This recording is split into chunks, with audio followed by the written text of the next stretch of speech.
Delhi police ने आम आदमी पार्टी के नेताओं के खिलाफ एफआईआर दर्ज की है, जिसमें सेंटा क्लॉज का अपमान करते हुए उन्हें देखा जा रहा है। बातचीत करने के लिए दिल्ली बीजेपी के प्रदेश अध्यक्ष वीरेंद्र सचदेवा हमारे साथ मौजूद हैं। पॉल्यूशन को लेकर के सेंटा से सवाल पूछा गया। 376 AQI सुनते ही सेंटा बेहोश हो जाता है। कहा जा रहा है कि कुछ लोगों की भावनाएं इससे बहुत आहत हुई हैं। उन्होंने सेंटा से सवाल नहीं पूछा, उन्होंने एक नौटंकी करने वाले को उस रूप को धारण करने के लिए कहा, उस रूप को धारण किया हुआ था और इसी चीज पे आपत्ति है। सेंटा क्लॉज हमारे एक धर्म विशेष के प्रतीक चिन्ह है और मुझे लगता है कि किसी भी धर्म के प्रतीक चिन्हों के साथ इस तरह का खिलवाड़ नहीं करना चाहिए। आम आदमी पार्टी के नेताओं ने जो हरकत की है ये बचकानी है, नौटंकी है और राजनीति में काम करने वाले लोगों को इन चीजों से बचना चाहिए, क्योंकि आप जनता के प्रतिनिधि होते हैं और जनता में हर वर्ग के लोग होते हैं।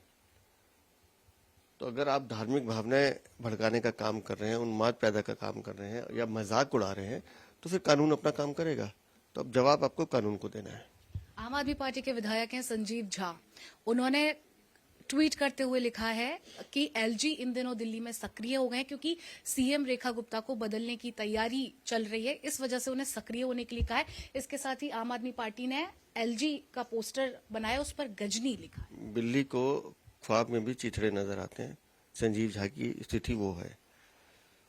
और जहां तक माननीय उपराज्यपाल साहब के एक्टिव होने की बात है, तो 3 साल तक एक्टिव थे, जिसका परिणाम इन्होंने देखा है। और नहीं है संजीव झा को समझ में आता तो अरविंद केजरीवाल को बुला के पूछ लें कि काम कैसे होता है। और दिल्ली की सरकार बेहतर काम कर रही है। अब इनको कोई विषय नहीं मिलता क्योंकि गंभीरता इनके पास है नहीं, तो इस तरह की अफवाहें चलाने से कुछ नहीं होगा। माननीय उपराज्यपाल दिल्ली सरकार के अभिभावक हैं, वो अभिभावक के रूप में अपना काम देख रहे हैं और दिल्ली के मुख्यमंत्री रेखा गुप्ता और उनका मंत्रिमंडल दिल्ली में बेहतर काम कर रहा है। वीर बाल दिवस है, लेकिन नाम बदलने को लेकर के राजनीति काफी हो रही है और ये राजनीति की शुरुआत पंजाब से हुई और कहा कि ये नाम बदला जाना चाहिए। मुझे नहीं लगता, इस नाम को दिए हुए भी 3 साल से ज्यादा हो गए और राष्ट्र धर्म और सनातन धर्म संस्कृति के लिए गुरु गोविंद सिंह जी के 4 साहबजादों ने जो बलिदान दिया है, उस बलिदान को एक तरह से प्रतीक देने का काम माननीय प्रधानमंत्री जी ने वीर बाल दिवस के रूप में किया है और पूरे देश ने इसका स्वागत किया है।